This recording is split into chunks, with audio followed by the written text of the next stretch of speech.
They're coming for your children's minds. Illinois just passed a law requiring psychiatric evaluations for every student from third grade through high school. California forcing girls to declare themselves mentally ill if they won't share bathrooms with boys.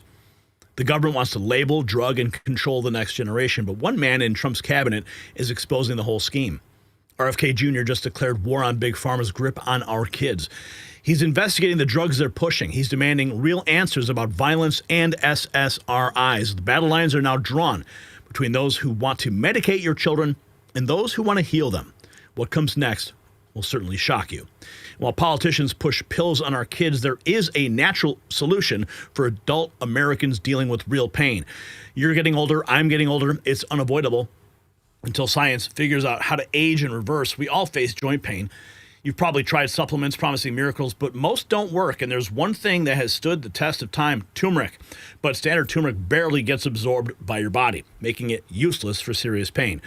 Dr. Josh Levitt works with BCM 95 curcumin, which absorbs 200 times better. He combined it with boswellia and magnesium and bromelain in Golden Revive Plus. Now, I personally take it. No more morning stiffness. Visit goldenrevive.com/NNN or click the link below to start moving pain-free again.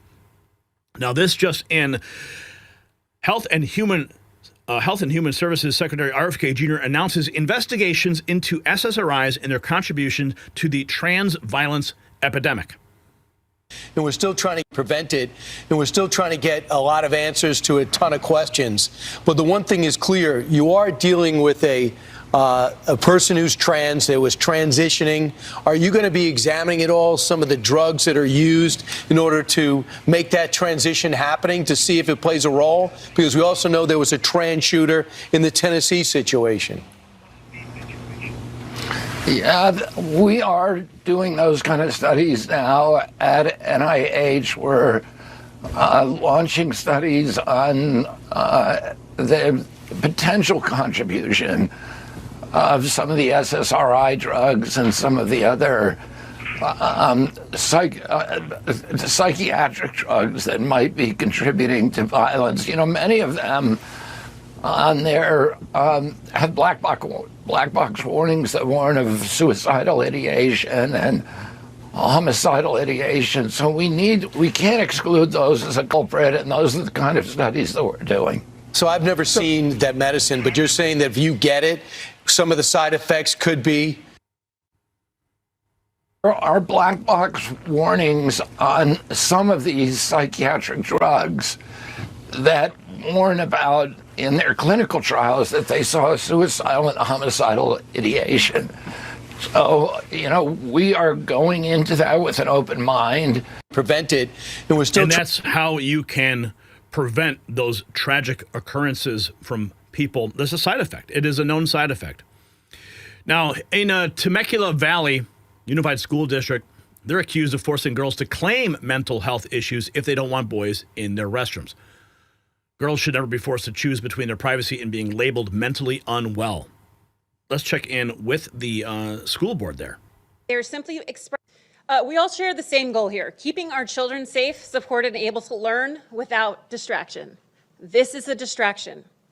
My concern is the requirement that students who feel uncomfortable in a situation of sharing a facility with someone of the opposite biological gender must file a mental health reasonable accommodation. That language unfairly labels the student as if they have a disorder, when in reality, they're simply expressing a normal boundary about privacy and safety. This change also forces the parent to suggest an arrangement to make the student feel safe and supported within the school environment. The parent has to come up with a suggestion.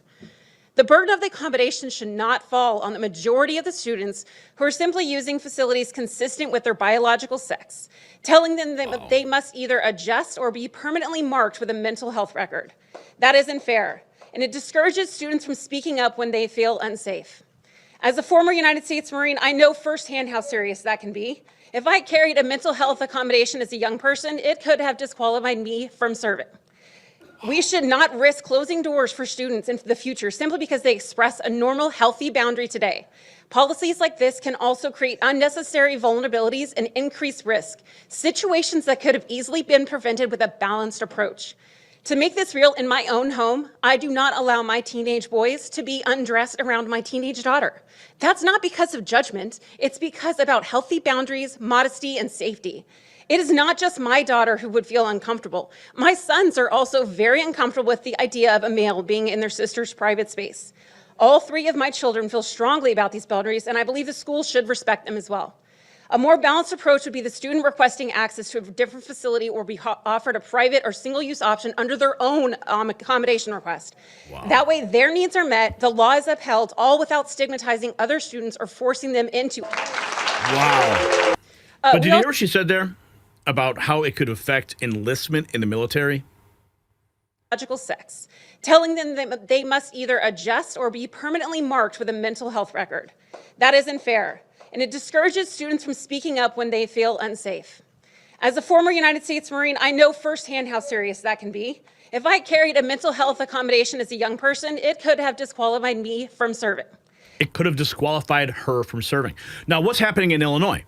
Now, we covered this a couple weeks ago, but check this out. They want mandatory health screening starting in the next school year. Illinois is demanding children beginning third grade in public school undergo annual psychiatric evaluations. Now, what happens to that child's record? It's a permanent mark. And it could, in fact, affect enlistment in the United States military. That's a national security issue. But Governor Pritzker in Illinois doesn't see that far.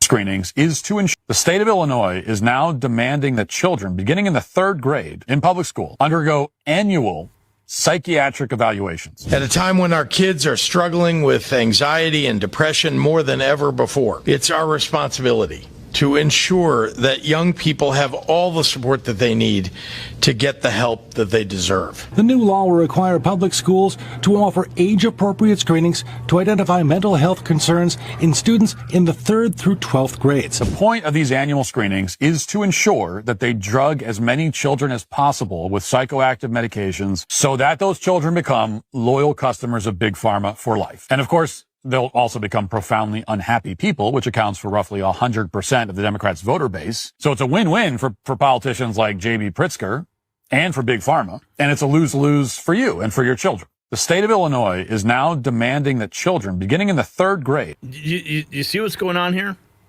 There was we have some more here. Okay, so this is some of the conversation was had on the floor in Illinois about the state-run mental health screenings on every Illinois student, 3rd through 12th grade, while keeping parents in the dark about their right to opt out.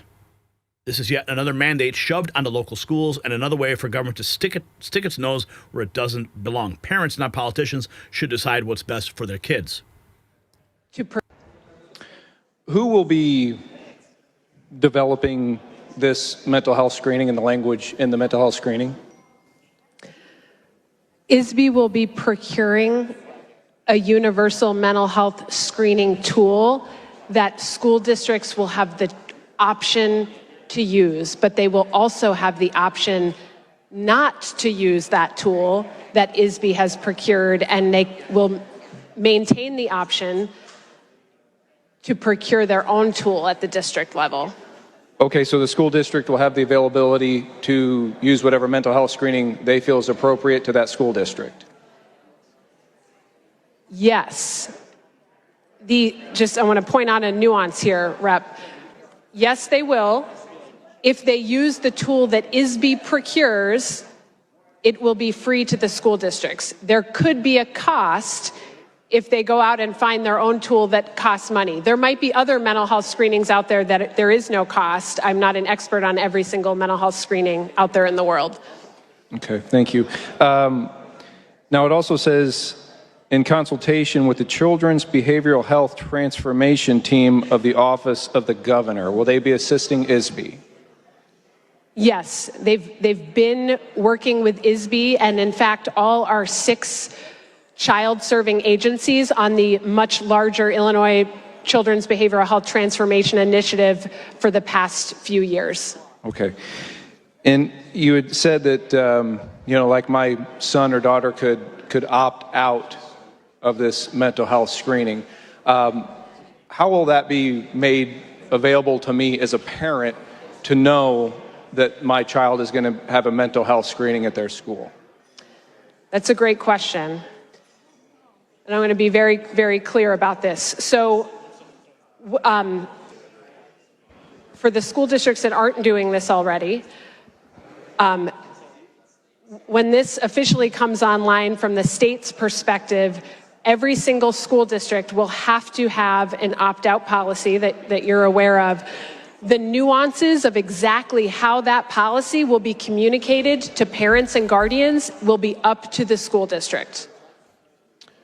Okay, that particular portion of the bill does concern me quite a bit, because there could be a situation where I'm not made aware in a timely manner, or not made aware, don't really know what's going on with this mental health screening, and my kids are not going to come to me and say, hey, Dad, they want to do a mental health screening on me tomorrow, and then tell me what's going on. That's not going to happen. So basically, we'll leave it up to each individual school. And then it just falls through the cracks, and then parents are busy. It happens last minute, and all of a sudden, before it's too late, they're already being diagnosed by some school psychiatrist, and the record is forever marred. So this is dangerous territory. Here's more. The state of Illinois has decided officially that every single student in public schools, grades 3rd through 12th grade, will get mental health screenings once a year, beginning in the 2027-28 school year. There's so many issues with this. In 2022, Governor Pritzker of Illinois launched the Children's Behavioral Health Transformation Initiative to address long wait lists, fragmented systems, and overwhelmed families. The state contracted with Google Public Sector to build an organization called Beacon. She says that this Beacon was built on Google's cloud, which was powered by AI. Psychiatric hospitals are now required to funnel discharged children into Beacon to ensure continuity of care, which means that children's most sensitive data will be processed through an AI-driven system owned and operated by Google. The issue is that you are now compromising the data of presumably all the children in the Illinois public schools, and you're handing that data over to the state. You want to know the best wellness center a kid could ever ask for? Their home. Oh man, that is terrifying. I want to check in with Jack Lombardi. He made this post earlier today. As I've said before, if we're really a loving nation like progressive Governor Pritzker claims Illinois is a loving state, then we should be getting the trans people the mental health care they need, not feeding and justifying their mental illness. And he gives a list of all of the different shooters that we've seen in recent history, right?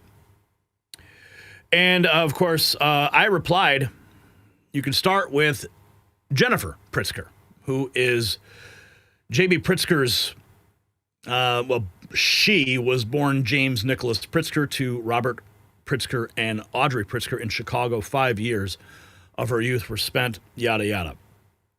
Jennifer Pritzker, as they are known now, but born James Nicholas Pritzker. So, you wonder why Pritzker's pushing so hard for these types of things. It's because it's in his family.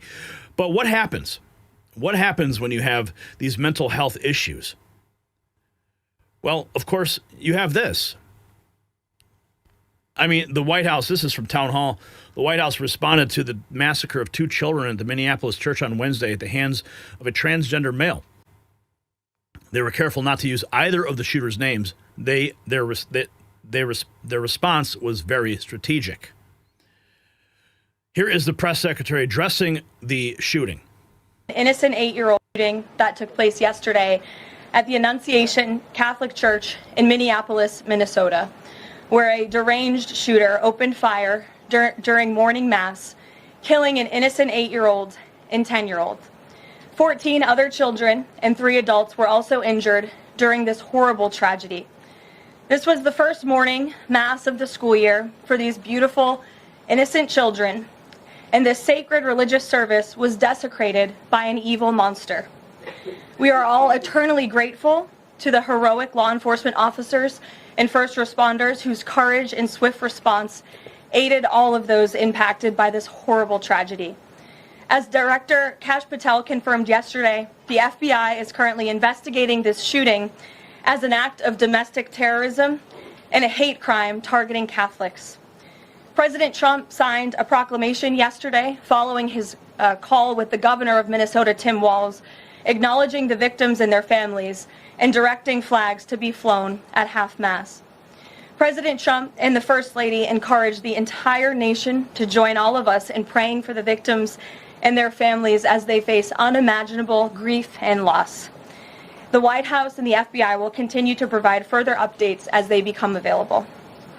I also have a quick scheduling announcement for you today. The President will travel to New York City on September 22nd to address the United Nations General Assembly on Tuesday, September 23rd. On another matter, as Americans make their Labor Day weekend travel. And there's more. Here is Officer Tatum talking about the mental health crisis in America with the press secretary in the new media seat today. Associated with, I want to ask the question of, we know that it's not a gun thing. Any rational person knows it's not a gun thing. We know it's a mental health issue. So I want to know from you, what is President Trump and the White House going to do to address mental health issues around the country associated with these shootings? And the second thing is Chicago. You know, anybody with, and I say, with a connected brainstem knows that Chicago's crime is out of control. And young black men are getting killed, laying dead in the middle of the streets every single day in Chicago. No president has addressed any of these issues. And so what is the White House going to do to address issues in their capacity to deal with the conflict and violence in Chicago? Sure. Well, to your first question about this shooting in Minnesota, right now, the administration is focused on helping the people of Minnesota. It's been less than a day, of course, since this tragedy happened. We have federal law enforcement on the ground assisting local law enforcement. This investigation is ongoing. There's still a lot of facts to understand about these circumstances, and so we're going to continue to do that. As for Chicago and cracking down on crime, it is a priority of this administration to ensure that American cities are safe again, and I'm so glad that you brought up the crime in Chicago, because we've been seeing the governor of Illinois parading out there saying that there's nothing wrong with Chicago. It's a great place to live. There's no crime there. He doesn't need President Trump's help. Well, I think the residents of Chicago beg to differ, and the statistics beg to differ. And I'll just share a few of those statistics with all of you. For 13 consecutive years, Chicago has had the most murders of any U.S. city. This is J.B. Pritzker's legacy, by the way. For 7 consecutive years, Chicago has had the highest murder rate among U.S. cities with more than 1 million people. In 2024, just last year, Chicago's murder rate per capita was 3 times higher than Los Angeles and nearly 5 times higher than New York City. That's more than double the murder rate in Islamabad and nearly 15 times more than Delhi. Out of Chicago's... Unreal. The press secretary then dragged Democrats through the mud, who were condemning those who were praying for the victims of that horrific crime. Control in the aftermath. Reagan. As you may recall, yesterday on MSNBC, of course, this is always after one of these events, people, say our thoughts and prayers are with the family of those affected, or families of those affected. But on MSNBC, they just said, we're done with it. I don't know why. They throw God out in the trash when that's the only thing that can provide peace in these moments. I have 2 questions for you. Sure. Democrats, including former White House Press Secretary Jen Psaki and Minneapolis Mayor Jacob Frey, attacked prayer and pushed gun control in the aftermath of yesterday's shooting. What's the White House's response to their comments? Yes, I saw the comments of my predecessor, Ms. Psaki, and frankly, I think they're incredibly insensitive and disrespectful to the tens of millions of Americans of faith across this country who believe in the power of prayer, who believe that prayer works, and who believe that in a time of mourning like this, when beautiful young children were killed while praying in a church, it's utterly disrespectful to deride the power of prayer in this country, and it's disrespectful to the millions of Americans of faith. And I would encourage Ms. Psaki to pray for these families themselves who need it right now more than ever. My second question for you is Disgraceful. Here is more from the press secretary hinting that they're investigating the aspect thoroughly and will have more soon about ignoring the fact that the shooter was transgender. this element needs to do is that there have been media outlets who have glazed over the fact that the shooter was confused in their gender identity.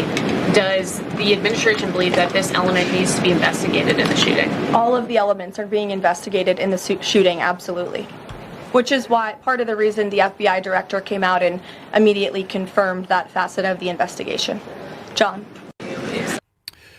And then, when asked a fifth time about the shooting, she made it clear the admin is working towards preemptively stopping crime. What's the administration's message to some concerned parents across the country who might be now worried about their kids' safety in light of the latest incident? We completely and totally understand the concerns of parents across the country. This tragedy it's heartbreaking. As a parent myself, there are no words to describe just the heartbreak that these families must be enduring, which is why the President and the First Lady have encouraged everyone to continue to pray for these families and these victims. And it's why this administration is focused on removing public safety threats from our communities. And in fact, I can share with all of you that last night in Washington, D.C., when arrests were being made, there was an arrest of a juvenile right here in D.C. in Ward 7 for threats to kidnap and injure, receiving stolen property, possession of a large capacity feeding device, unlawful possession of firearms and ammunition.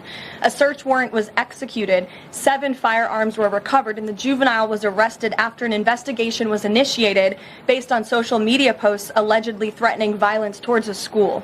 So this was a juvenile who was a risk to not just himself, but the community here in Washington, and he was removed from the community last night because of the law enforcement efforts of this administration. And I would also point to the statement of our wonderful First Lady that she released yesterday. She wrote, "The tragic mass killing in Minnesota illuminates the need for preemptive intervention in identifying school shooters. Early warning signs are often evident, with many individuals exhibiting concerning behaviors and making violent threats online prior to their actions. We encourage all Americans, as the old saying goes, if you see something, say something. If you see warning signs or threats, report it to law enforcement." This administration, federal law enforcement, will take those reports and those threats seriously. They will be treated as a law enforcement emergency, and we will act accordingly. Now, we got some more information coming in about this, okay? So this is Libs of TikTok posting just 12 minutes ago. 12-year-old Sophia is fighting for her life in the hospital after she was shot by a... Read it. Democrats don't want you to pray for her. Sophia, first day of 7th grade. Fighting for her life. Pray for her right now. Patriot Oasis posting the New York Post headline. Today's cover deals a massive blow to Democrats in the LGBTQ insanity. This is the headline. Demonic. Transgender maniac shoots up Catholic school morning mass, killing 2 kids. Daily Mail reports the Minneapolis shooter said that she was tired of being trans and moaned she'd brainwashed herself into thinking that she was female. Just some of the headlines coming in here, and this posted an hour ago. Minneapolis Police Department says they have not been successful in speaking to the parents of Robert Westman, the transgender terrorist who shot up a Catholic school. It's been 24 hours. How have they not spoken to the parents? Listening to. So the question was, have we spoken to the shooter's parents and if there were any red flags that may have been missed? I know there were dozens of interviews that have been conducted with relatives, friends, associates of the shooter, as well as people, obviously individuals, witnesses that were present at the scene yesterday. I know we have not been successful in talking to the shooter's mother yet at this time, but there continue to be efforts made to get that done. But you have talked to the father? I cannot confirm that. I don't know. We have been listening to. They haven't even spoken to the parents. Such a tragedy. If you got value from this report, tap subscribe. My final thought is next. So what this is about who controls your children's future. Pritzker wants every Illinois kid psychologically profiled by the state. California punishing girls who won't surrender their privacy. They're building a pipeline from the classroom to the pharmacy, labeling normal kids as mentally ill for refusing to comply with insane policies. RFK Jr. sees through the scam. He's exposing how SSRIs might be driving this violence. He's demanding doctors learn nutrition instead of just pushing pills. He said it perfectly. If there are no Republican or Democrat, there are no Republican or Democrat children, just American children who deserve protection from pharmaceutical predators. The choice is crystal clear. One side wants to drug your kids into compliance. The other wants to feed them real food and treat them like human beings, not lab rats. It's not about healthcare. It's about control. They want your children dependent, medicated, and obedient. So here's my question for you.